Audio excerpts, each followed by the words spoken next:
the best performing fund, the aspirational brand that they would want to, for example, if they're a founder or aspiring founder, the aspirational name that they want to reach out to and want to get funded by. If they're a capital allocator, the aspirational name they wish they had access to and would like to place their money in. Visa has a net profit margin after tax of something like 55% of their revenues. The person who I love to surround myself with are those people who are just free thinkers, the radical thinkers. You have a sense of autonomy and come to the right question. The person has allowed themselves to become vulnerable because I know there's no filters there. I'm getting the raw information. I'm not being fed a prepared sales pitch for my consumption, for me to feel good about it. What we have done over the last 6 years or so has allowed us to build up a position of privilege and unfair advantage where, at least in my worldview, it's our game to lose now. Right when you start, kind of coloring outside the lines of the thesis, the structure, reaching for the sake of reaching, I think that's when it becomes very dangerous. And you start seeing just a decayed nature of those funds and firms.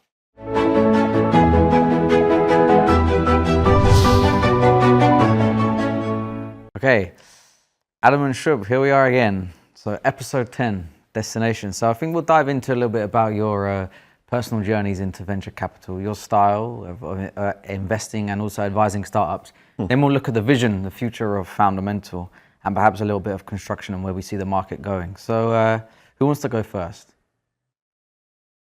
Cool. Take it off, my man. I will do just that. So I came to Foundamental traditional professional arc.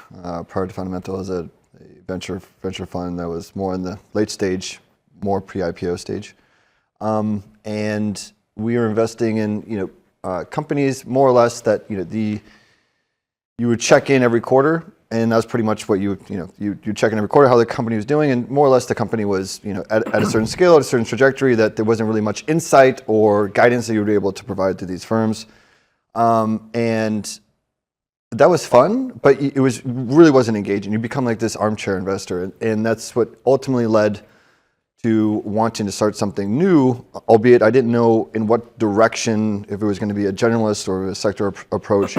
But there's a few outlier companies that we invested in at that time, at my last fund, that were earlier stage in the company's life cycle. And I really just fell in love with working with those entrepreneurs at an earlier point. It becomes very messy, but I think that's where the magic happens.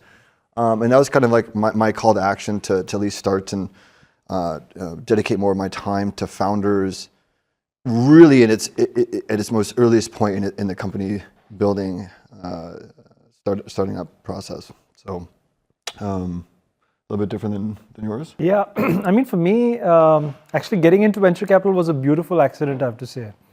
So, rolling back the years, so I actually tried my hand at being a founder myself. I was running an e-commerce store for diamonds and precious jewelry. Tough business. Ironically, couldn't raise any external capital at all. Eventually had to shut the business down, and at that point, so this is like 2013, 2014-ish, right? So that time I was figuring out what next to do in life, and for me, the obvious decision next was to take up some sort of a growth role in another startup. Then through a mutual friend of mine, they connected me to a person running an early stage fund in India called K Capital. In fact, I remember the very first meeting I had with a guy who eventually ended up becoming my future boss. I even told him, hey, I have no idea why we are meeting other than the fact that our mutual friend connected us. Yeah. How old were you? I was 28 at the time. I guess by today's VC definitions, quite old, quite the senior citizen. People are getting in younger and younger these days into VC. So I even told him, hey, I have no idea why we are talking. I most certainly am not an investor. I don't fit into anything. I have no understanding of how to evaluate deals. So I have no idea why you're talking, why you would have interest in me. And he said something quite fascinating that, hey, we're looking for a failed entrepreneur. So I thought, okay, what an interesting way to hook me into the conversation, right? And I guess that got me started. And I mean, they did the usual thing, I guess, which people do to test people with some of those things we do as well to judge candidates. And I thought, hey, you know what? This is tremendously fun. And if someone's going to pay me to do this, sure, I'll sign up. Yeah. And for me, that was like a beautiful 4-year journey that got me started at K. The highlight for me was marked by getting to lead the very first round of a company called Zetwork, which today has become the world's largest manufacturing marketplace. And it's been a tremendous success story for everyone involved. Along the way, we had like a work trip in China, which was for me like an eye-opening experience. This was in 2017-ish. And if you rewind back to what the world, the venture, the narrative in general was about China in 2017, and I got to see like Beijing, which to me seemed like almost like a futuristic and a slightly dystopian version of New York. That's what it seemed like to me. And I thought, man, like if only I was part of a setup where I could access learnings from all over the world, perhaps I can scale myself up and apply myself. I can multiply myself manyfold. And that's kind of what got me started on what other things I should be doing in life. And ultimately that sort of, climaxed into starting Foundamental. Interesting point. What are your personal investment styles and philosophies? Cool. Investment philosophies. I think everyone has their unique craft and approach to investing, and we tried to advocate and enable, certainly push on some of the younger colleagues here is, I think you have to find and then develop your own craft to being successful, within this industry. I think you have to be very authentic, and it's all about kind of refine. At least for me, I usually over index on the founder, and I at times use my gut as like a good bellwether to some degree, as if I'm thinking if the firm or founders that are presenting are maybe onto something. I usually key into maybe my gut a little bit more than probably most. And I guess for identifying maybe trends, or like thinking more deeply about, here are some like white space areas or some areas to evolve our thesis. I just tried to be, I hear the Bob Dylan's, he'd always say, stay observant. I think it's always been observance to kind of, the actors or the archetypes, the people that you're investing, in, how are they developing, like where their deep tissue pain points, and then kind of essentially working from, kind of first principles from there, and reshifting, the thesis accordingly. Nice. I mean, I wish I could articulate it as eloquently as that. I think over the years, and even on a continuous basis, what I look for has generally changed and evolved. When I started, I think I had like a disproportionate indexation towards quality of teams, in the sense you can rationalize everything if you think you found like an amazing founder team or founder setup. After that, I switched to a frame of mind where, in my mind, market became paramount, in the sense very large markets with underserved white space opportunities are what would get me interested, and look for whoever is the winner there. And I think I still have sort of held on to that as something that excites me. I think what in recent years, the last 2-3 years, what I have kind of developed a real liking for is to combine large white space market opportunities with businesses that have some sort of what I refer to as toll booth-like characteristics. And what do I mean by that? In the sense, you can sort of act as a toll booth on a highway, the highway here being the market opportunity. And if you have enough brand power, which you've built either through sheer execution or credibility in the market, by your sheer existence, you have earned the right to collect some money from whoever is the market participant here. And I think what I've, at least in my frame of thinking, most great businesses that we know of and take for granted have some toll booth-like characteristics without many of us even realizing that that's happening. I mean, just for example, one phenomenal business model that appeals to me, which I wish more people would talk about it, are companies like Visa and MasterCard, right? I don't know if any of you know this, but Visa has a net profit margin after tax of something like 55% of their revenues. Beautiful. Which is unbelievable, right? Yeah. Like how many businesses do we know? Not at a gross margin, not EBITDA. This is after paying tax. For sure. That is insane, right? That to me is a toll booth business. I mean, 2% every time you swipe that card, it's like, Yeah. And think about the over-dependence in some of these markets, especially in the States. They're very card-driven. Yeah. So like, they're pretty much, no one's carrying cash. Everything is purchased and procured via, swiping the card that's in your wallet. But you're absolutely right. Those business models are. And it's just happening because we have accepted it into our lives, and it is the toll booth we have signed up for happily. And I think this can happen through software layers. This can happen through physical infrastructure, supply chain layers. But that's the kind of business I want to be involved with in my capacity as an investor. Right. Yeah. And I think like in how this like evolves, like each respective GP and I guess anyone at the firm has their own approach, and it's really kind of speaks to the diversity at the fund. Diversity of thoughts. Not having this groupthink, and it's rewarding those who are thinking differently and not having this, hiring people just to say yes, you're absolutely right. You become this like emperor with no clothes, and so you need to really, you need to surround yourself with very smart, capable, determined people that would have convictions that will, challenge, say an analyst, challenging a general partner, and feeling okay and emboldened to actually challenge that. So you need to have like, diversity of thought. I think is very critical. And crucial to the success of Foundamental, I think, and the success moving forward. I think if you really kind of distill like successful investors within the ecosystem from say great to good, I always landed on the ability to, given a person infinite amount of time, they're gonna stumble upon the right question to ask that's gonna dismantle this house of cards. Right? It's going to be like, okay, I don't want to invest in you, or do want to invest in you, right? A given amount of time, you're going to find out the right question to ask and be like, okay, it's not for me, or it is right, it's right for me. And there's people who are just have an unerring ability to like hone in on the right questions, and that takes time and reinforcing of like what questions to ask, what type of business models I've seen, what characteristics of this founder, like how are you hiring, and so like the faster you can get to that right question, it's just rinse and repeat, because it's you're seeing so many companies during a day, and so like I think the person who I love to surround myself with are those people who are just free thinkers, the radical thinkers.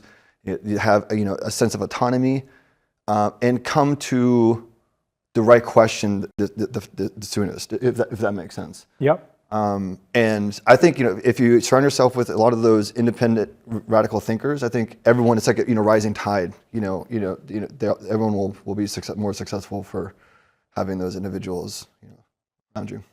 So in episode 4 or 5, we spoke about vulnerability within founders and handling discomfort, and that's a way that Foundamental work with is something a term you use when you work with your founders, but obviously there's some individual styles. So Shub, what's your individual way of, and if there's any that we said in the previous episodes, superpowers too that you bring to the founders whilst you're working with them?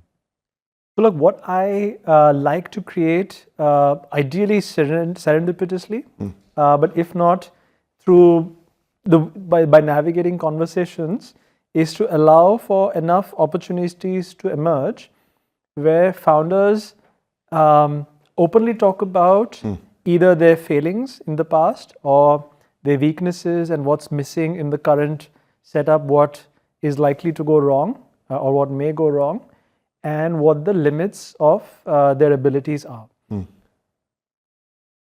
And and this is used more as an opportunity, not what I try to do is not so much, hey, you know what, I'll now interrogate you and I'll see if you cave. The idea is to say, hey, can you and I be, as close as siblings, for example, because that's kind of like a safe space you can get to with a sibling, your brother or sister or whoever. And in other words, I want it to be like a partnership where I'll look out for you and I want to know if you look out for me.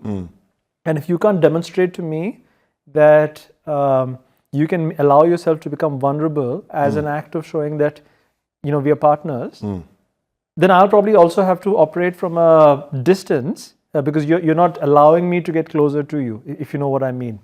And in at least the way I choose to operate now, I would prefer to operate knowing that the person has allowed themselves to become vulnerable because I know there's no filters there. I'm getting the raw information. I'm not being fed a prepared sales pitch for my consumption, for me to feel good about it. Because keep in mind, regardless of how the journey is going now, eventually, over a long period of operation, there'll be at least one or two times where the news will get very, very bad, right? Each of the great companies we have spoken about during this series, they've gone through some hideous times, right? And if you only choose to present that bad news to me when it's unavoidable or if I'm hearing it from the outside world, frankly, at that point, I will have no choice but to assume the worst. Because you have trained me as such. You've only trained me to hear good news from yourself. So that's perhaps gives you a little bit of a flavor of how I operate. And that's actually, in what he's saying is, in what he's able to do, is very, it's not easy. I think, what he's, certainly what he's describing and what he's accomplished of inviting someone net new to be so vulnerable of like shortcomings. And that's very hard for anyone to do. Like, it's usually like, I just want to sweep things under the rug, or kind of maybe I'll give you a varnished version. But to like be very presentable and like very like, vulnerable of like shortcomings, especially a net new relationship, it takes a lot of trust. And if you can essentially provide that, right when you invest, I mean, that is a superpower. It's enabling you to feel so comfortable with me that is, there's not going to be repercussions immediately after, right? It's like I'm going to give you the raw data, and you're not going to immediately be my enemy. It's like we're going to work this out together. It's not going to be, hey, Adam versus Shu versus whomever. I mean, that's like a superpower. It really is, and it's very hard for a lot of people to get to that level.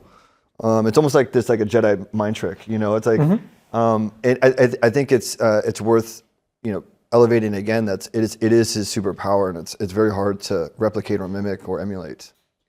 Now you may be wondering, hey, fine, you're embellishing all of these things.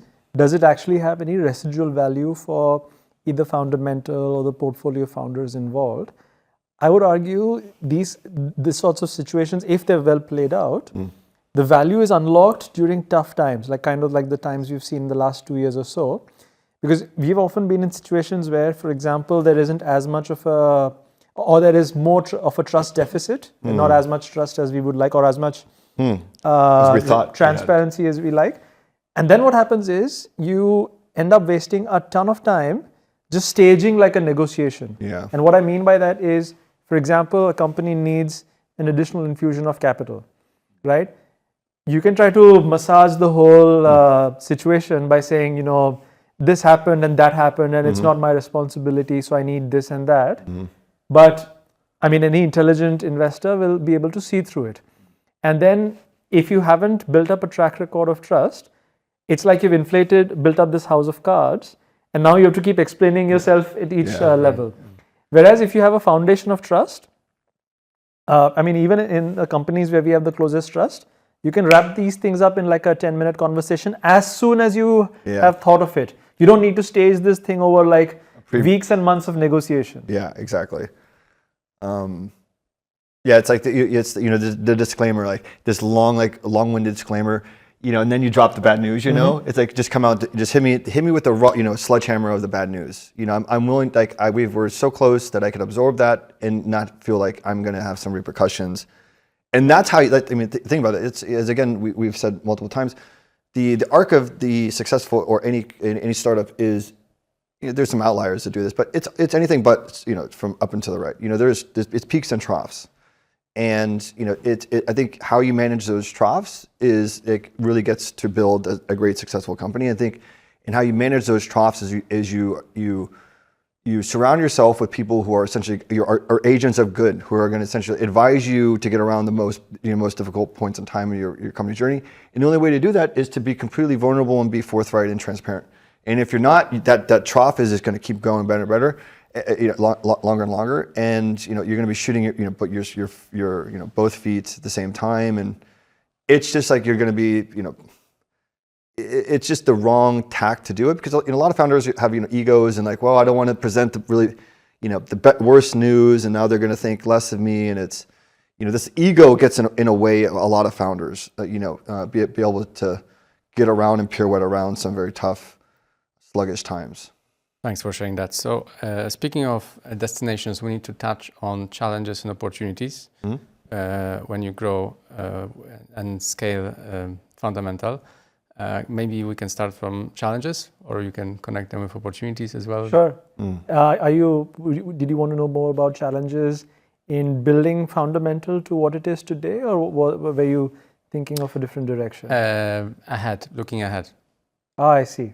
I mean, look, so constant reminder to all of us, and especially to us, in spite of all the things we have said, I think the game has only just started for construction tech or ACS tech, right? So in my opinion, what we have done over the last 6 years or so has allowed us to build up a position of privilege and unfair advantage where, I mean, at least in my worldview, it's our game to lose now.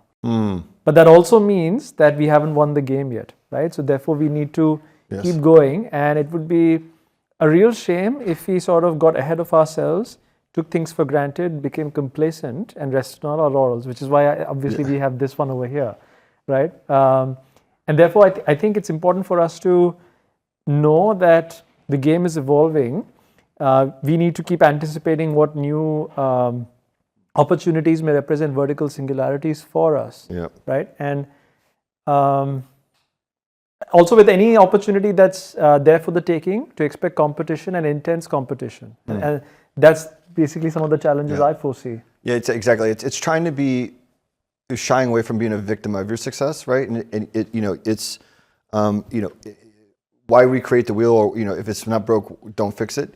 Or raising a huge mega fund that kind of is not successful to the model that's made you successful. And I think it's like staying true to what got you there, and not deviate, not kind of, as I mentioned before, growth for the sake of growth, and trying to experiment. I'm going to reach for to move in multiple different directions for the sake of, I think, is good, or is going to better the fund's long-term trajectory.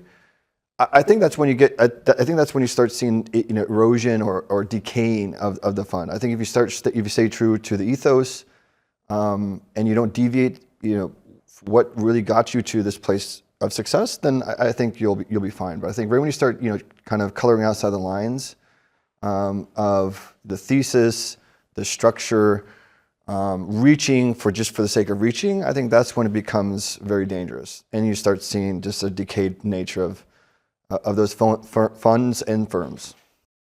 I mean, borrowing from our discussion in the previous episode on incumbents and what they've been doing, I think we kind of find ourselves in this unique position, depending on your worldview, either uniquely advantageous or uniquely challenging, where we have the opportunities and challenges, both of being an incumbent and an emerging challenger, right? So I think it's up to us to hopefully use it as an advantage of being simultaneously in both these positions and to build on it. Right.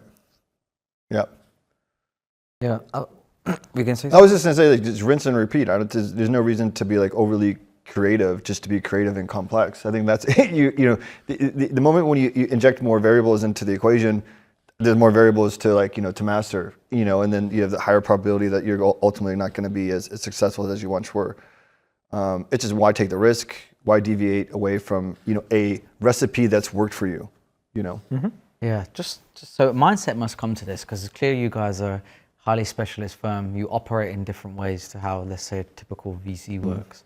So does doubt ever settle in your minds, or as a challenge, you mean? Yeah.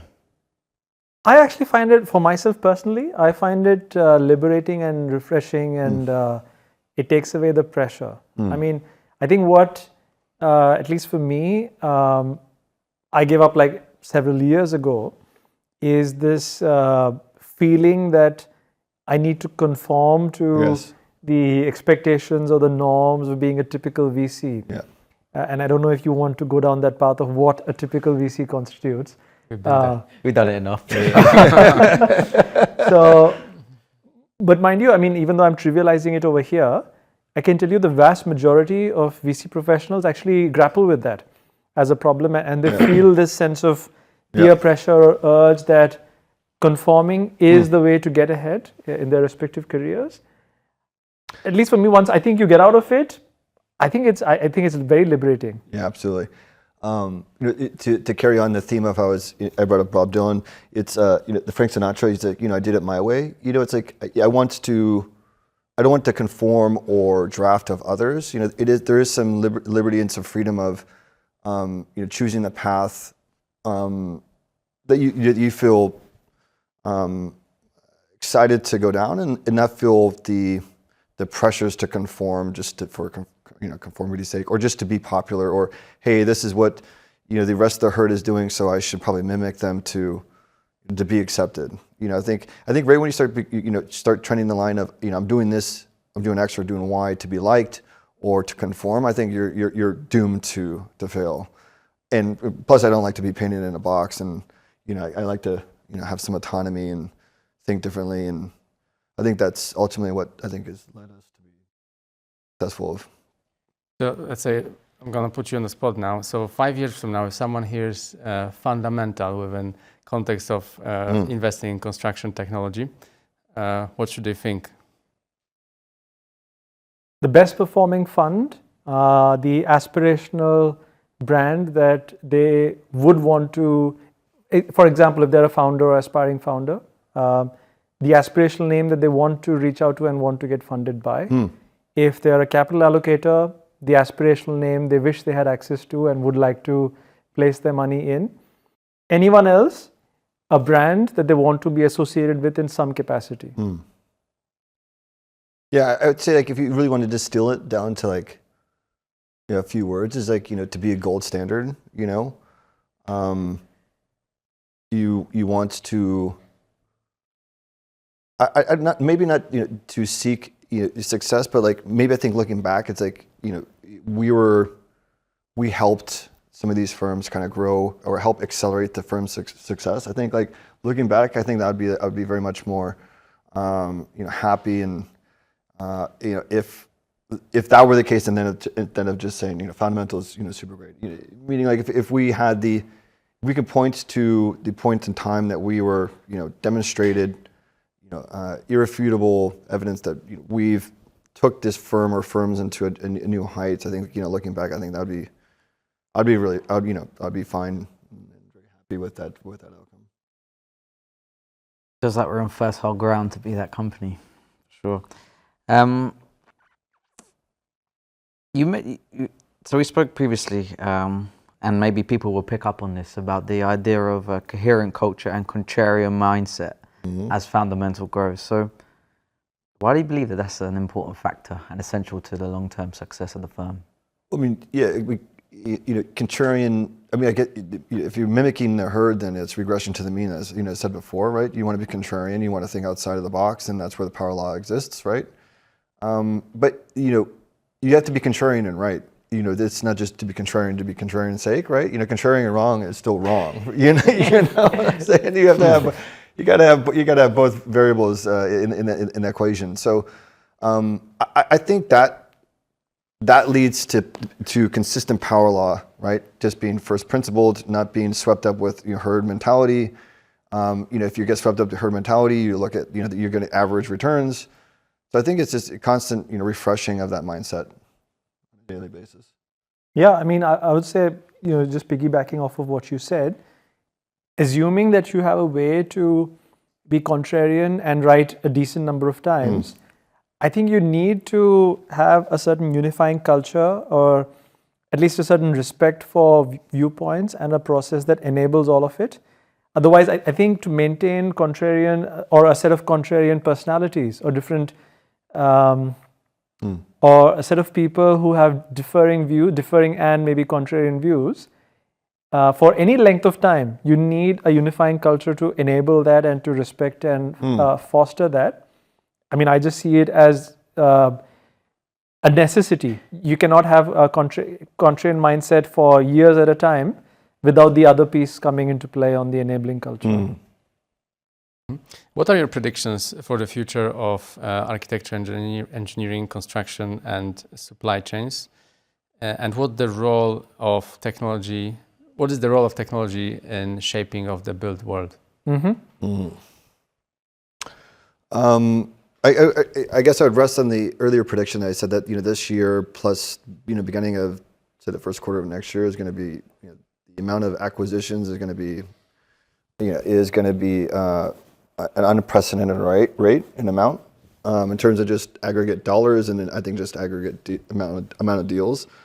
I'd be very shocked if that doesn't happen. I'll bet some hard money that's probably likely going to be the case. And the cause of that is rates? I would say that it's more of incumbents. It's forcing incumbents to dance, to get off their lazy behind, resting on their laurels, to noticing that these firms are now going to be eating their margins. They're going to be stealing away their customers, so they have to act. It's either they're going to innovate in-house, which I haven't seen that happen, for many years, or they're going to just use what they've known to be effective, is just using this cash reserve as a means of acquiring these firms and still be relevant. So I think that's a major prediction that with the next, call it 4 quarters. Leave it at that. What was your question about the near-term future of ACS or longer term? I think we can't predict much longer term. Let's say from now to 5 years from now. It's still a long time, really. Yeah, I mean, I'll actually double take as down. much time as you want. Okay. Let's go with 5 years. I think beyond that, I mean, I wish I could predict accurately into a 5-year timeline. I'll probably double down on what I said in our previous discussion on incumbents. I think the most likely set of disruptors or incumbents or new next generation of incumbents in this industry will actually not look like groundbreaking firms. They'll seem like firms which are more or less doing what the incumbents are doing, but a little bit better, a little bit faster, a little bit cheaper, a little bit more efficiently. And that's what has allowed them to scale and take market share rapidly. Very nice. So for the next generation that are coming through of founders in the space, any words of inspiration that you could offer to them? I mean, imagine that it's 1995 and someone told you that you've been handpicked to become an internet entrepreneur, right? It's the opportunity of several lifetimes ahead of you, right? If you know what you're doing, you can keep building and building and building over and over again. And if you allow yourself 30 years, you actually have enough runway to build a multi-trillion-dollar market cap, right? As of today's rates, looking 30 years forward into the future, I don't know, maybe it'll be tens of trillions in market cap. So, although now that I think about it, I don't know if the market size in ACS supports that. So let's go with trillions. Right? So let's go with trillions in market cap. But hey, that's the opportunity staring at you in the face. Although I'll again contradict myself once again. I think in 1995, no one would have guessed that internet has an addressable market in the trillions. What do I know, right? So, that's what I would say to entrepreneurs. I'd say don't get discouraged. And just to piggyback off what Shub was saying is that we're so early in this point in time in the evolution of this industry. You always use baseball. There's innings and the game of baseball. It's like it's not even in inning one. Like we just got into the parking lot. So there's many years to come. And to be patient, allow things to unfold. Don't be too rash and move in haste. I think that's probably the number one misstep I see founders is they don't allow proper time to have things like unwind, and they kind of act a little bit too much in haste. But yeah, just having conviction in themselves, and just have just a shit ton of grit, tenacity, and with a healthy dose of empathy. Right. Are you inspired? I am. I've been inspired for the last 2 days. Yeah, pretty much. Do you want to talk about trainers and body warmers? Yeah. Bit of fun with you guys. Mm-hmm. As we've had some Bring it fun. on. Bring it on.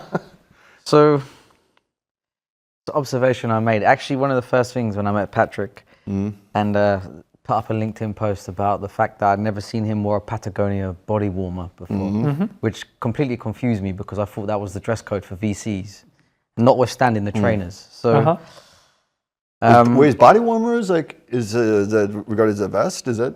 Yeah. What is a body warmer? Patagonia. Like I got you. Okay. So I'm quite shocked by the choice of dress code for you guys. Like, can you explain? I guess it's just being true to our unique individual selves. I guess that underpins that we've kind of been saying we're walking the walk. Not conforming to look like another spreadsheet. Slave of putting on a Patagonia vest and looking like an army of minions. Like, who wants to do that? Same is lame, in my opinion. So look, if you're not I can only be myself. Everyone else is taken. And I think if you do, I think when you become, to really break from being good to great, I think you have to be your authentic self. If you're just like this mirage or you're emulating someone else, like you'll have some, good success, but you won't break through that stratosphere. And I think that's like, I think for Shu, myself, and I think Patrick, I think we're very open and comfortable with presenting our unique, authentic self. Yeah. I mean, I wish I had something truly insightful to say on this topic. I mean, to be honest, I never have worn anything from Patagonia, never got into it. And as far as I'm concerned, that's Still that. Yeah. I mean, it's almost like, it's the rebel versus the empire, it's like, who wants to work for the empire, But you're lying, right? You're actually the biggest fan of Patagonia.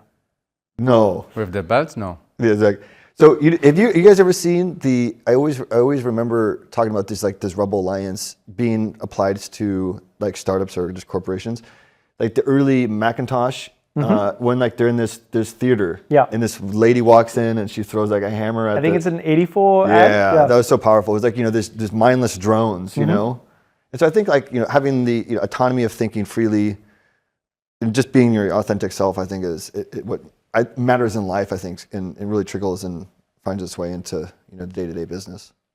Mm-hmm. So venture capital is associated with meetings, business, dinners, deals. Does it all happen in restaurants, or do you guys cook your own dinners as well sometimes? I mean, if I modify your question slightly to include cooking my own meals, which may or may not be dinners, I actually cook them quite often, I have to admit. Nice. And I enjoy doing it. Love it. Maybe about half or more of what I eat, I cook myself. Yeah. Yeah, I think we are unique of we don't chase the conferences just to go for a free drink and the usual, tomfoolery, bullshit. I think that's like, it's very surface level, In terms of like my own personal life, I don't really cook at all. It's more of just in a form of, it's inefficient because like I'm cooking for one, and it's like, I'm like, I don't want to eat leftovers, so it's easy to just order a meal when I get home. So it's more of just for the sake of efficiency. But in terms of like do we go and do big dinners for with firms or other funds? We really shy away from that. I don't think you really extract meaningful, add value. It's just the usual bullshit, to be honest. And it's like, I've seen you before, and we're having a drink. Like No I've substance. seen this movie play out about a Yeah. billion times. I actually find cooking oddly therapeutic and intellectually engaging. In the sense, it's a nice way to pull yourself out of other, the regular VC work, quote unquote, whatever that means, I guess, right? So, and for me, I think it helps. It's a unique form of A/B testing, which somehow I find very fulfilling, because it's kind of, there's visual engagement, there's of course the act of getting to taste what you made, etc. And it allows you, I guess, the flexibility. You try different compositions and so on. In a weird way, it feeds into your, in my case at least, feeds into the framework of, okay, you know what? If I try different recipes, okay, or if I try it in this manner, etc. And in some ways, sometimes it gives me inspiration for how I approach life and work. Yeah, it's almost like it's. I would say it's like fulfilling, right? I would, but I'm probably a terrible cook. But I'll report back next time we have a next interview. So I'm glad to hear, Martin, our invite to the general AGM was not lost in the post. Not at all. Okay, last one to wrap the series up and this episode. So, any fun? This will be a very open question. So, any fun anecdotes you're willing to share, maybe about one another, that will help to humanize the people, you guys who we've been speaking to over the last day?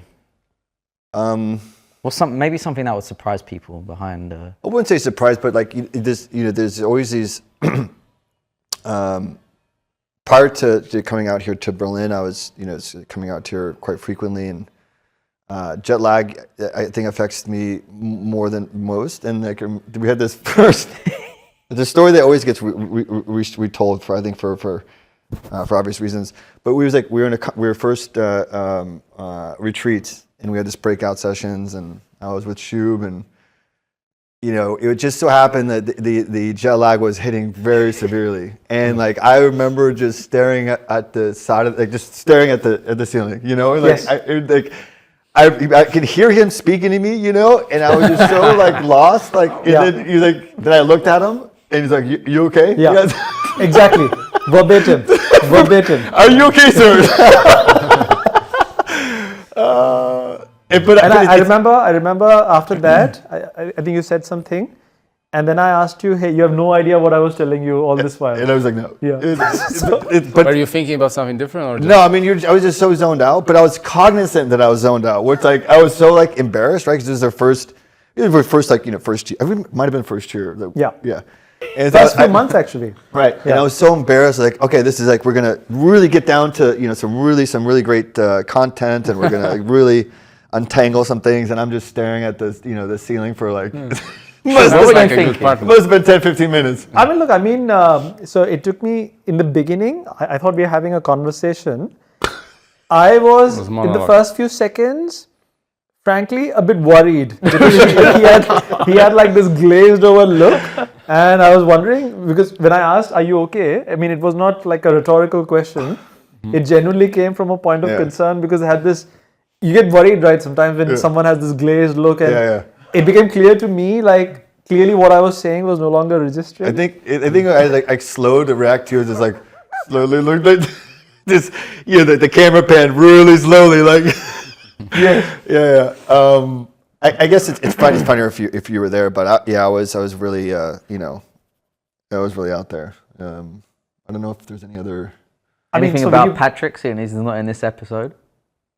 About Patrick. I don't know. I mean, look, we have spoken a great deal about discomfort, and I can tell you in some of our deal discussions. If you're not familiar with how we discuss stuff, things can get really heated. Really? Like, as in, like, really heated. In the sense, if you... Is the Patrick source of heat? Quite often. Right? But not exclusively so, right?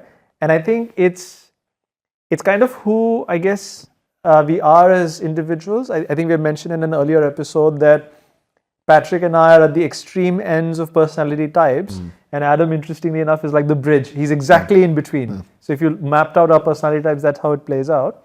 So we kind of have these interesting dynamics where we, figuratively speaking, go at each other's throats in terms of the intensity of the discussion. So sometimes when we have new colleagues joining in, They really wonder if it's curtains over here. Yeah, and it's like, all right, things are. hey, is everything okay? It's a really good point though. So we were talking about finding contrarian bets, right? Contrarian bets like not a lot of people will see, and so if you have three different unique people trying to present a case that I probably wouldn't see, like something things that he or Patrick pick up on, I probably wouldn't pick up initially, and that they lean into, and it's contrarian. Like I probably wouldn't have seen it, and if it's unanimous IC discussion, that's when it gets really heated, right? Because like IC say if he sees something really special that for whatever reason I just didn't see. That becomes really heated, and there's been some moments where we've had some new employees, and you just start seeing them look around. They're like, "Are we good? Are we good here? Is the boat taking on water?" But if anything, I think that's one of our strengths. Really strong suits. We can really air things out. Leave the old saying, the very sports analogy, like leave things on the field, and then you don't harbor any ill will or so I think we really lucked out with the structure of the team that we built, and the two guys that are beside me. So. Brilliant. I think these heated conversations are a source of great feedback, and that's where you guys are where you are. Yeah. Hopefully. Yeah. Along the lines of everything we've discussed anyway, what they say. So that brings us to the end. Cool. Thank you, Shub. Thank you, Adam. My pleasure. Thank you, Patrick. This whole series has been phenomenal, guys. It really has Thank you so been. much. What a pleasure it's been. Yeah. Thank you very much. Thank you. Do it again sometime. 10 more hours. 8 more hours.